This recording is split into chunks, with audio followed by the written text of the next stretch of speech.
평안에가 충만하신 하나님, 오늘도 저희를 주님의 전에 불러주시고 주님을 예배하게 하시니 감사를 드립니다. 아멘. 무더위 속에서도 우리를 지켜주시고 우리의 쉴 곳이 되어주시고 평안을 누리게 하시니 감사를 드립니다. 아멘. 이 시간 찬양과 감사를 주님 앞에 올려드리니 홀로 영광 받아 주시옵소서. 아버지. 사랑의 하나님, 한 주간 살면서 세상의 분주함으로 하나님의 뜻을 잊어버리고 우리의 생각과 감정에 치우쳐 살아왔음을 고백하고 회개합니다. 아버지. 주님을 향한 사랑보다 세상의 화려함에 유혹되어 살아온 우리를 불쌍히 여기시고 용서하여 주시옵소서. 아멘. 오늘 예배를 통하여 정결한 마음과 정직한 영을 회복시켜 주셔서 또 한 주간 살아갈 때에 거룩한 성도로서의 삶을 살아가게 하시고 말씀과 기도를 게을리하지 않게 하시고 말씀으로 무장되어서 어떠한 유혹에 흔들리지 않는 주의 용사 되기를 간절히 소원합니다. 아멘. 주님, 이 나라를 위해 기도합니다. 새롭게 세워진 위정자들에게 지혜를 주시고 무엇보다 주님을 두려워하게 하시고 주님과 함께 살기 좋은 나라를 이끌어갈 수 있도록 이 나라를 지켜봐 주시고 은혜를 내려주시기를 원하옵나이다. 아멘. 이 시간 말씀 듣기를 원합니다.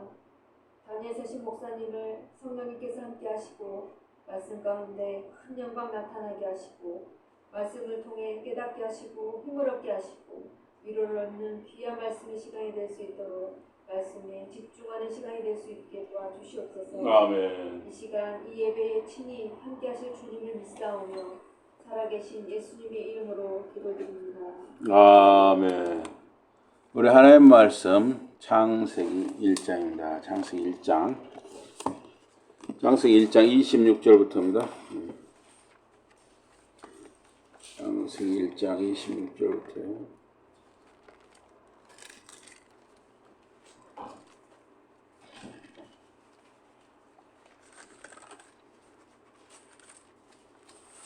창세기 1장 26절에서 28절입니다.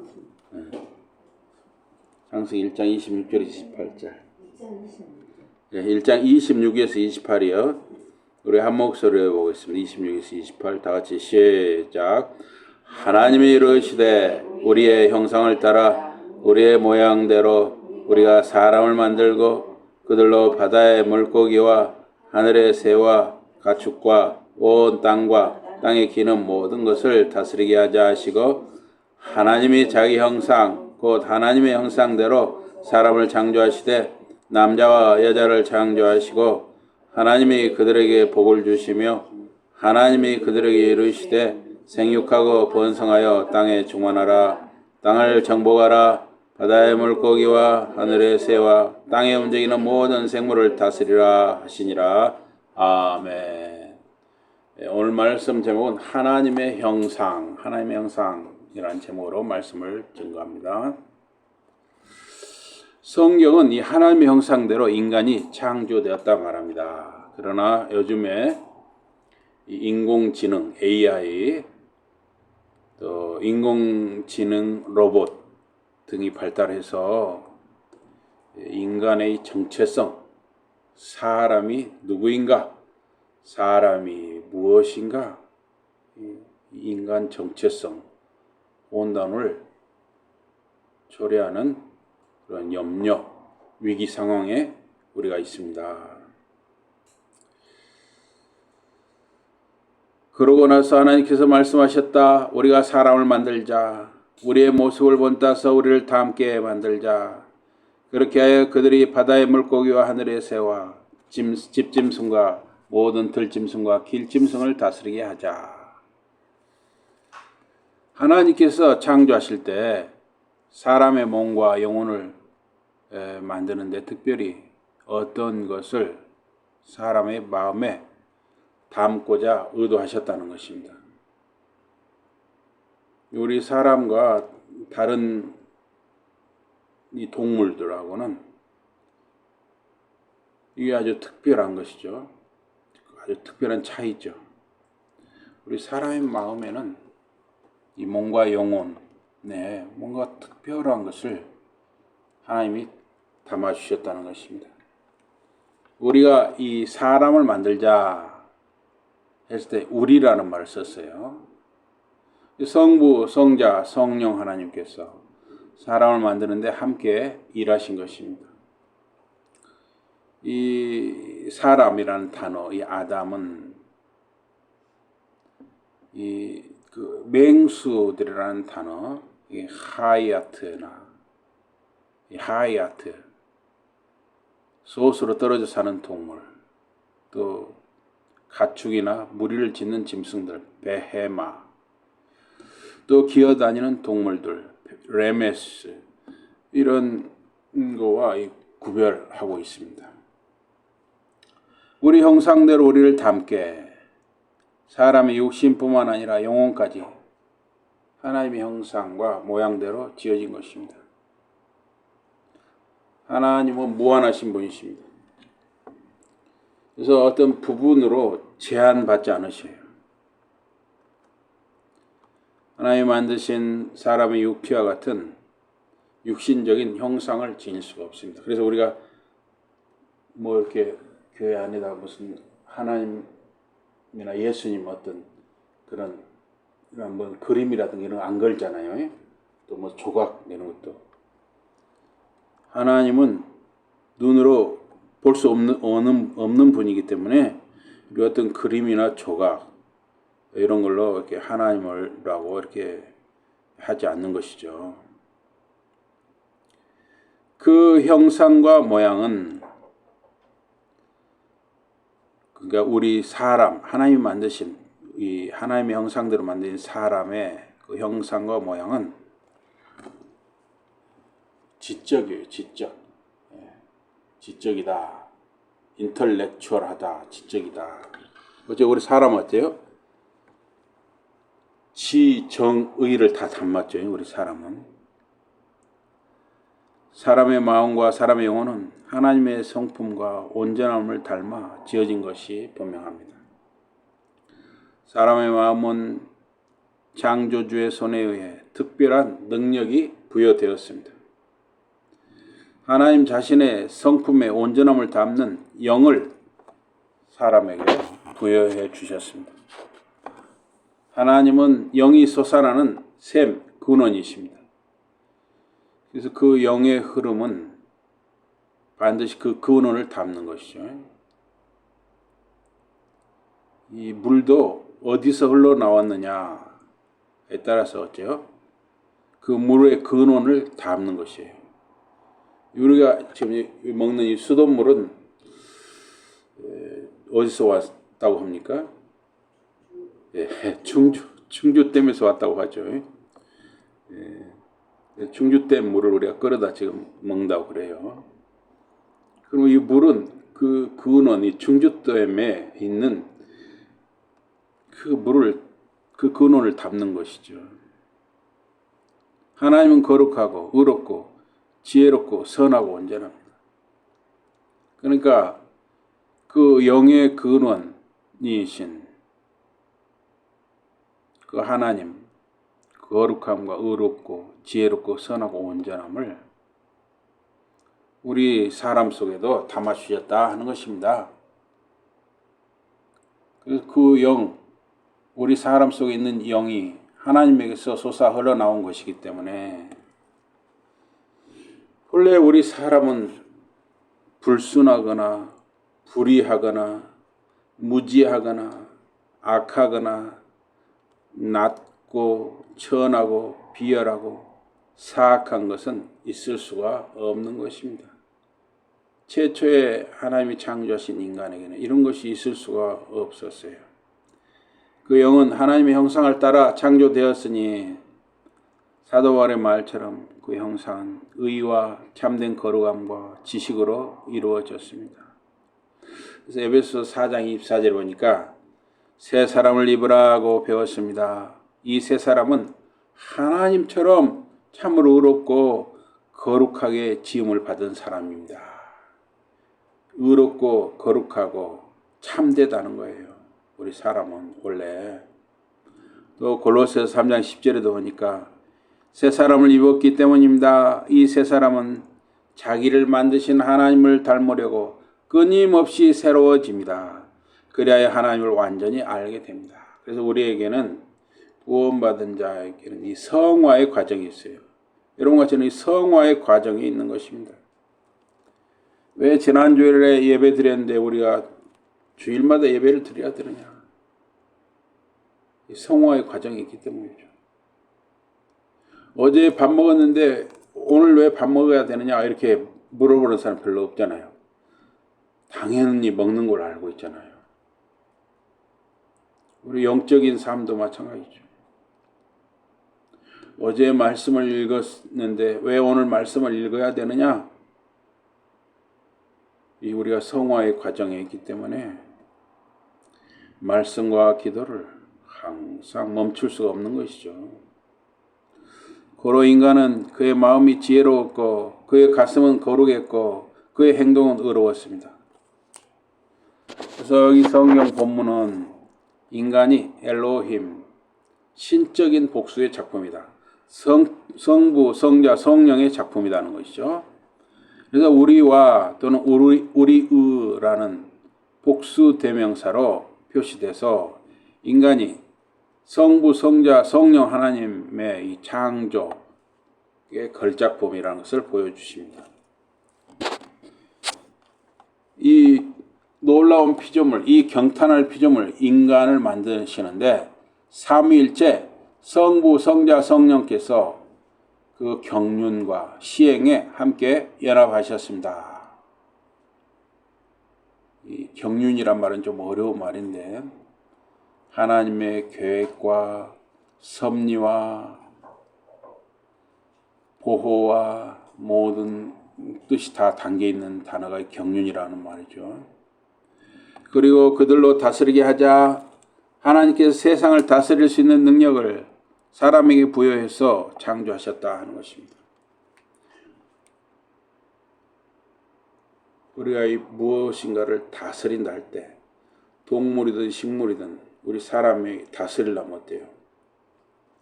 뭔가 지혜가 있어야죠. 지혜.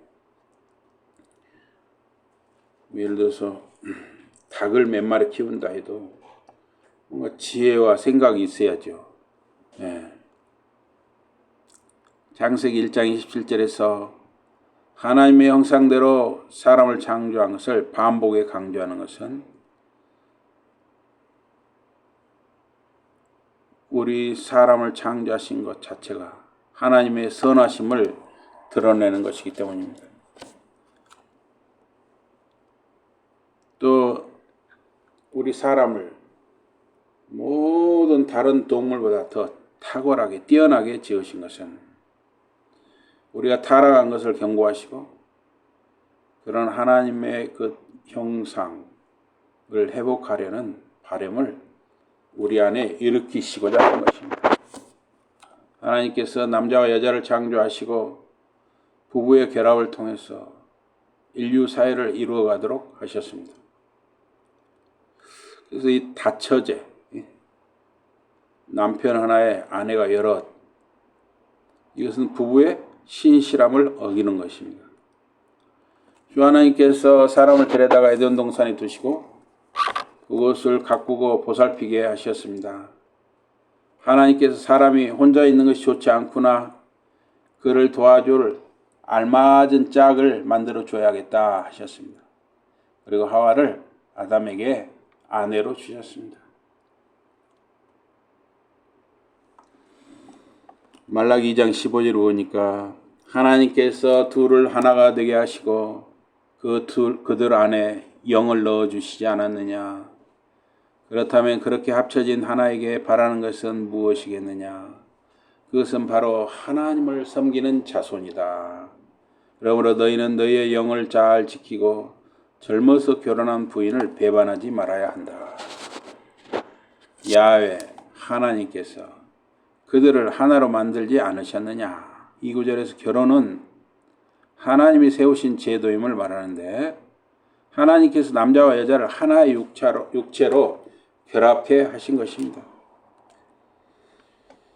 그래서 우리가 이 결혼, 남자와 여자가 한 몸이 된다 하는 것은 육체적인 연합일 뿐만 아니라 영적인 연합인 것이고 또 언약적 연합인 것입니다.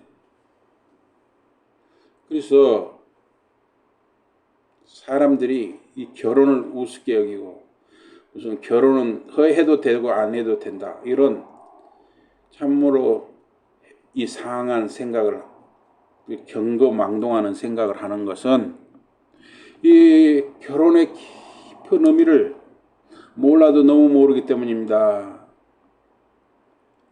이 결혼은 일생의 헌신이 담겨 있는데 하나님의 설계를 반영하는 것입니다. 우리가 결혼할 때, 남자와 여자가 결혼할 때 반드시 하나님께서 그게 함께 하시는 것입니다. 그런데 예배를 자기들끼리 그냥 무슨 개그 콘서트처럼 또는 무슨 놀이마당처럼 자기들끼리 그냥 웃고 떨고 떠들고 하는 식으로 희화화해서 결혼을 난장판으로 만드는 추세가 됐어요. 너무나 슬프고 안타까운 일입니다.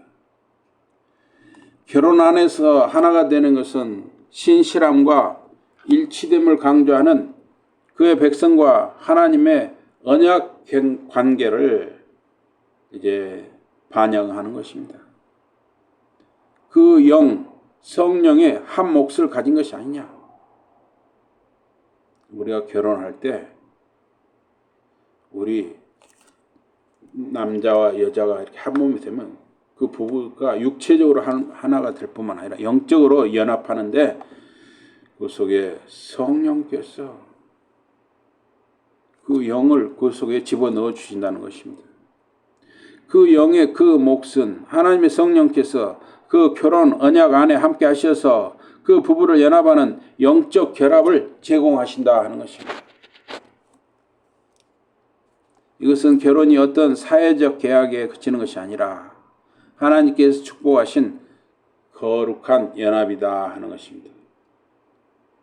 성령님의 임재, 성령님의 함께 하심은 결혼이 하나님의 거룩하심과 목적을 반영하는 것을 뜻하고 성화와 인도하심에 성령님의 역할이 있음을 성경이 말하는 것입니다.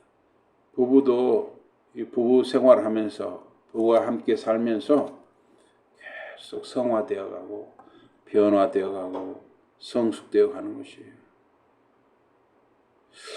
돈 씀씀이가 한쪽이 좀 이상하다. 어때요? 부부가 서로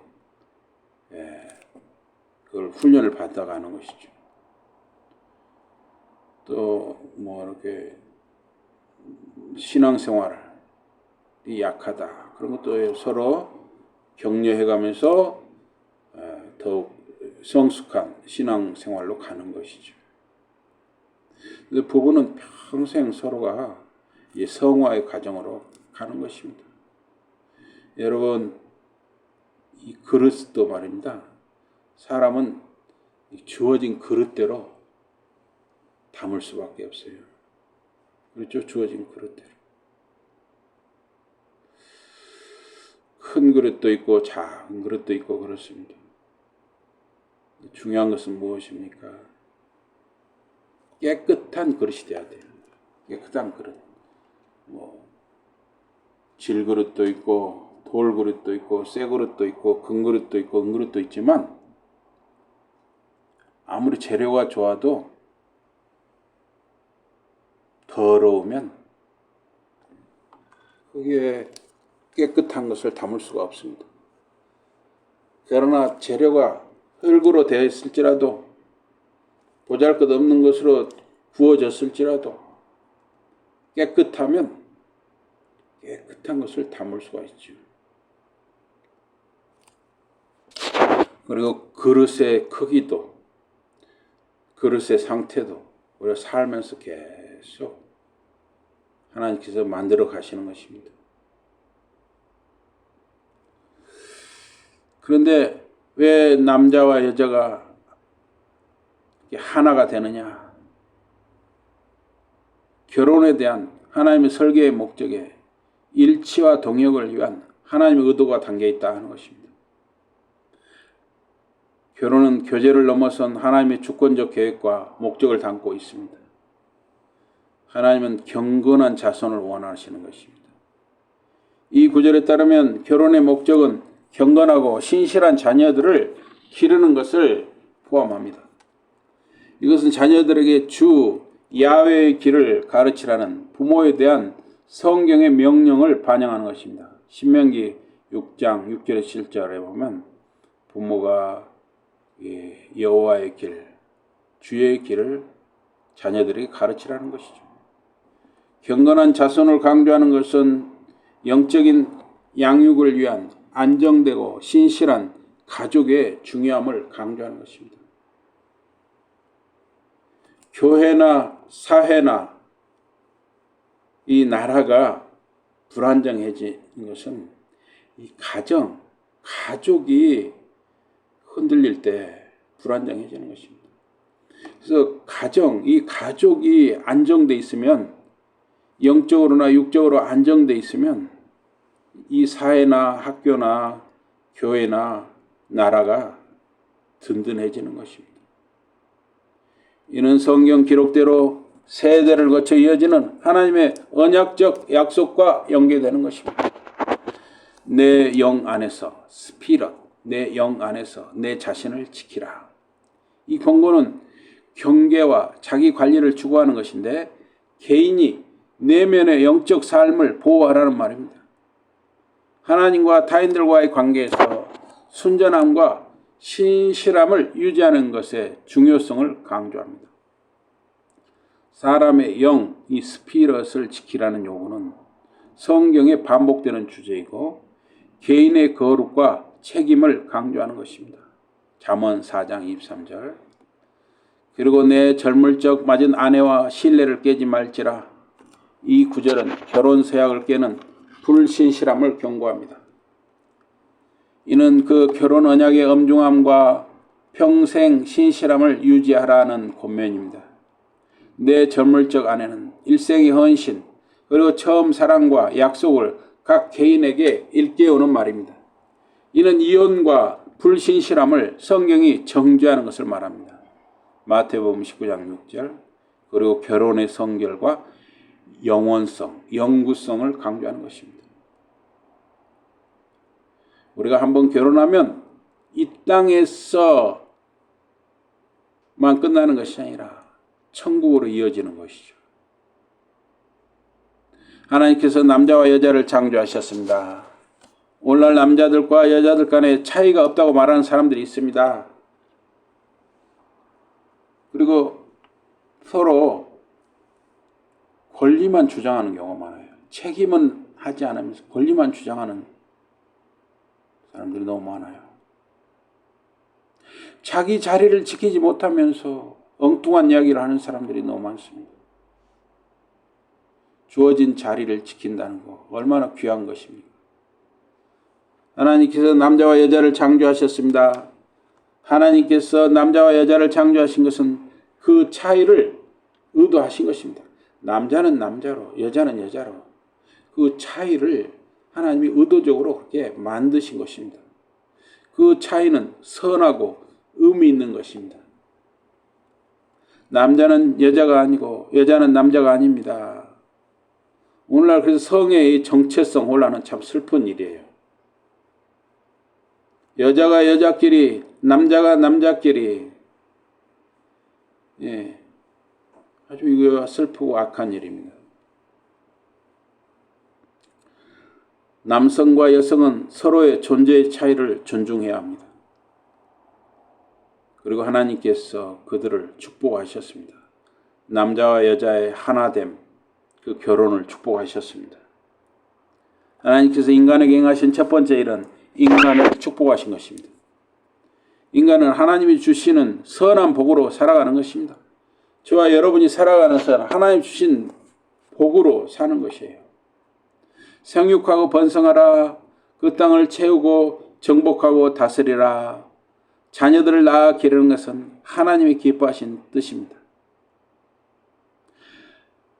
아이를 낳지 않는 것은 그 자체가 죄악인 것입니다. 그 자체가 하나님을 반역하는 것입니다. 결혼을 안 하는 것도 그 자체가 하나님을 거역하는 것입니다. 2025년 7월 현재 AI 등의 발전으로 인간은 정체성의 위기를 겪고 있습니다. 트랜스 휴머니즘은 과학과 기술을 이용해서 사람의 정신적, 육체적 성질과 능력을 개선하려는 지적, 문화적 운동이라고 할 수 있습니다. 이 트랜스 휴머니즘을 신봉하는 트랜스 휴머니스트들은 장애, 고통, 질병, 노화, 죽음과 같은 인간의 조건들을 불가피한 것이 아닌 불필요하며 과학으로 극복할 수 있다, 이렇게 규정합니다. 그래서 생명과학과 로봇 기술은 인간의 제약 조건들을 해결해 줄 것이다, 이렇게 기대합니다. 이 트랜스 휴머니즘은 1957년부터 등장한 단어인데 1980년대 미국의 미래학자들에 의해서 지금의 뜻을 갖게 되었습니다. 그래서 트랜스 휴머니즘 사상가들은 인류가 더 확장된 능력을 갖춘 존재로 자신들을 변형시킬 것이라고 예언하면서 이렇게 변형된 인간을 포스트 휴먼이라고 이름 붙였습니다. 또한 트랜스 휴머니즘을 상징하는 기호로 H 있죠? H 대문자에 옆에 위에다 플러스를 붙였어요. 인류를 인위적으로 변형시킨다는 트랜스 휴머니즘의 전망은 기술의 기하급수적인 발전 속도에 힘입어서 공상과학에서 현실로 이행했고 숱한 논란을 일으키고 있습니다.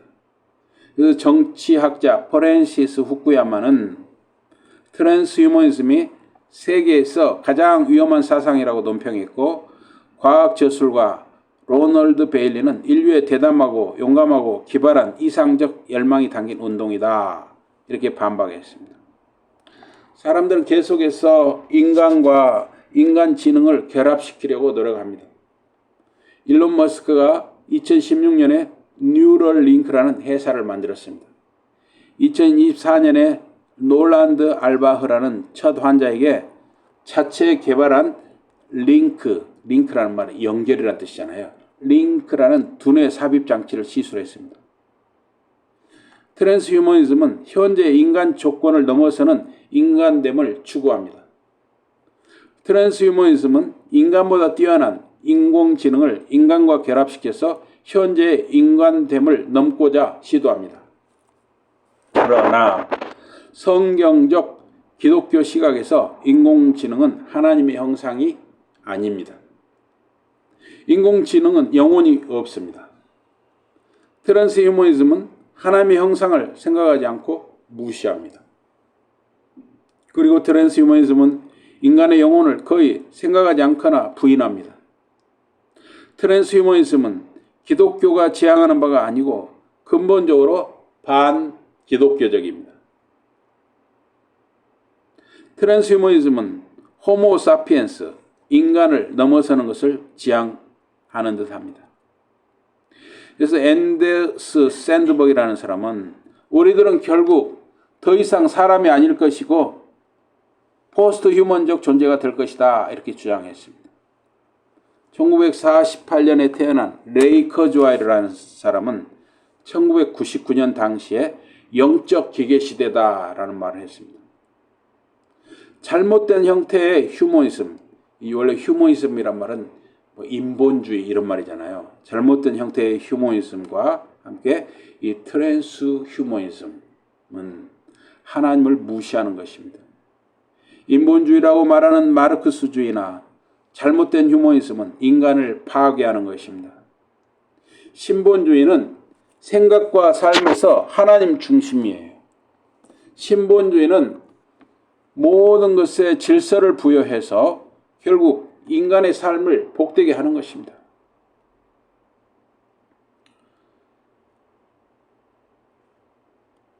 가정과 가족은 교회와 사회와 나라를 든든하게 하는 가장 중요한 기초 공동체입니다. 하나님께서 창조시 가장 먼저 가정을 세우시고 축복하셨습니다.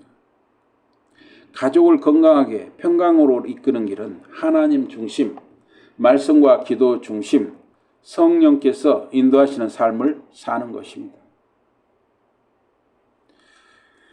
이 혼돈의 시대에 우리의 삶이 하나님 중심이 되어서 영원히 평강과 복을 누리는 저와 여러분과 자녀들, 자손들이 되시기를 주님 이름으로 축복합니다. 아멘. 우리 기도하겠습니다. 하나님 아버지, 참으로 혼돈의 시대입니다. 드러내놓고 죄를 짓고 드러내놓고 죄를 자랑하는 시대가 되어버렸습니다. 자기 자리를 지키는 일에 정성을 다하지 않는 시대가 되었습니다.